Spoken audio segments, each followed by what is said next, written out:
네, 검찰에도 시선이 쏠리고 있습니다. 숨진 성완종 전 경남기업 회장이 남긴 이른바 금품 리스트 파문에 대해서 검찰이 수사에 착수할 것인지가 관심인데요.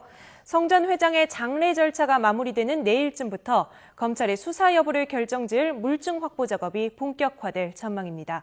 취재기자 연결합니다. 구수봉 기자. 네, 검찰입니다. 네, 성 전 회장이 남긴 메모에 대한 검증 작업 내일 이후부터 본격화된다는 얘기죠. 그렇습니다. 검찰은 성 전 회장의 장례 절차가 끝나는 대로 증거 수집을 시작하겠다는 뜻을 여러 번 밝혀왔습니다. 성 전 회장의 발인이 내일로 다가온 만큼 내일 이후부터 본격적인 메모 검증 작업을 통해 수사 착수 여부를 판단할 것으로 보입니다. 하지만 검찰은 일방적인 주장이 담긴 메모만으로는 수사에 착수하기 어렵다고 보고 있습니다. 검찰 관계자는 기본적인 이야기 얼개라도 나와야 수사가 가능하다며 당시 금품 전달 상황을 뒷받침할 단서가 확보돼야 수사 대상이 될 수 있다는 입장을 밝혔습니다. 검찰은 성 전 회장의 유족과 또 경남 기업 측을 통해 관련 자료나 진술을 확보할 수 있는지 알아볼 계획입니다. 만약 이 과정에서 성완종 리스트와 관련된 장부나 전표 등이 나온다거나 돈을 대신 건넨 중간 전달자 등 관련자 진술이 나온다면 수사로 이어질 수 있습니다. 따라서 내일 이후 증거 수집 과정에서 이 같은 물증이 얼마나 확보되느냐에 따라 본격적인 수사 착수 여부가 결정될 전망입니다. 검찰은 이와 함께 연일 성 전 회장의 육성을 공개하고 있는 경향신문 측에 녹취 파일 전체를 요청하는 방안도 검토하고 있습니다. 네, 검찰이 메모의 필적 감정과 휴대전화 복원도 의뢰했는데요. 이 결과는 언제쯤 나옵니까?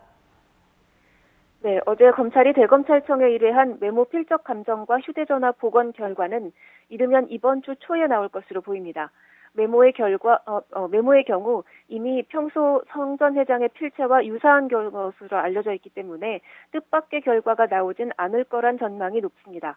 때문에 휴대전화 복원 결과가 변수로 남아있는 상태입니다. 성 전 회장 유품으로 남겨진 휴대전화는 모두 2대로 회사 법인이나 직원 명의의 폴더형 피처폰으로 확인됐습니다. 더구나 검찰의 1차 분석 과정에서는 최근 한 달 이내의 사용 기록만 담겨 있던 것으로 파악됐는데요. 다만 통화 내역과 문자 메시지, 녹음 파일 등을 분석하는 과정에서 성 전 회장의 주장과 연관된 단서가 있을 수 있습니다. 또 부명 로비를 했다면 최근 연락한 인물 기록이나 메모에 나오지 않는 성완종 리스트가 추가로 확보될 가능성도 있습니다. 이와 함께 검찰은 수사 착수의 전제 조건이 되는 공소 시효 등과 관련한 법리 검토도 진행하고 있는 것으로 알려졌습니다. 돈을 받은 시점이나 적용 법조항에 따라 범죄 성립 여부 판단이 달라지는 만큼 리스트에 이름을 올린 8명 개개인에 대해서 기초사실관계를 꼼꼼히 살필 방침입니다.